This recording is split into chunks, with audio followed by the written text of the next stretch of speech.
होती होती तब तक भू पर परम पुरुष प्रकट होते। उसी सन शरद ऋतु का आगमन हुआ। मानवता के लिए आशा भरी एक नई सुबह आई, जब देश के पूर्वी प्रांत के एक छोटे से गांव हिमायतपुर, बहती हुई नदी पद्मा के किनारे पैदा हुआ एक प्राण।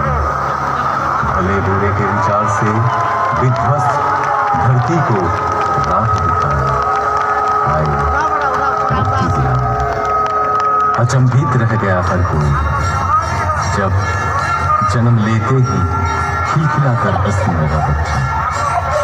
पिता शिव चंद्र चक्रवर्ती, माता मनमोहिनी देवी। मां ने आदर से नाम रखा अनुकूल, पूरा नाम अनुकूल चंद्र चक्रवर्ती। एक दिन पूजा के समय आसन में विग्रह की जगह खुद बैठ गए वे।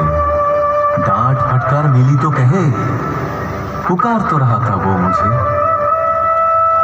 असीम लगाव था मां के प्रति। एक दिन किसी कारण मां पीछने के लिए दौड़ी। भागने लगा बच्चा।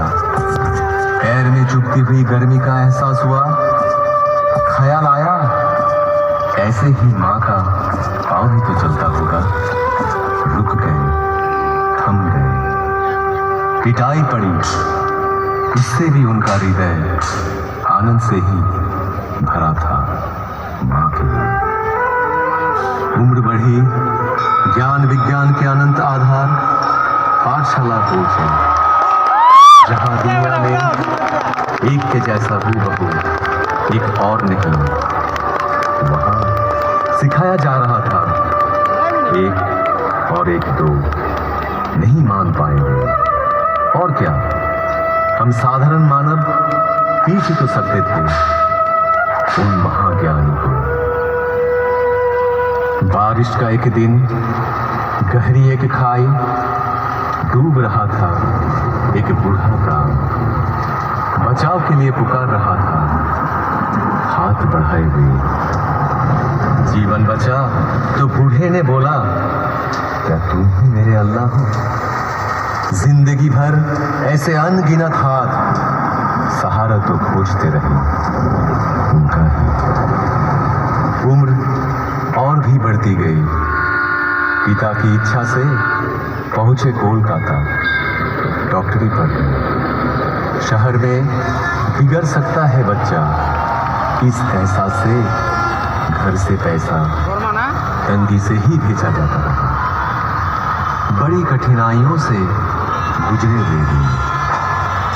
रहने लगे गरीब मजदूरों के बीच, पर हालात से हार नहीं मानी। असहाय साधारण जनों के हृदय में बहा दिए करुणा की धारा। समय के पलटने पर लौट आए गांव। वहां भी चलने लगा वैसा ही प्रेम और करुणा का सिलसिला। फिर एक दिन महसूस किए, हर बीमारी की जड़ है मानव मन। और क्या, निकल पड़े मन की रक्षा करने। गांव में सबको इकट्ठा किए। चारों ओर गूंज उठा कीर्तन। कीर्तन में मतवाले जन जैसे आनंद के नशे में चूर। जनता का एक समूह उस भक्ति रस से दूर होती रही सारी मलिनता। रच उठा एक मधु चक्र, मानो एक एक के प्राण के घेरे में पड़ गए। उनके श्री मुख की वाणी सुनकर नवजीवन पाए सकल जन। साफ दिखने लगा जीवन का जटिल मार्ग भी। ग्रहणग्रस्त धरा को अंधियारा से राहत मिली। जो भी पास पहुंचे तन मन से हुए हर्षी।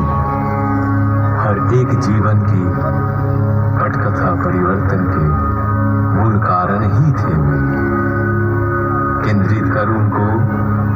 एकत्रित होने लगे लोग।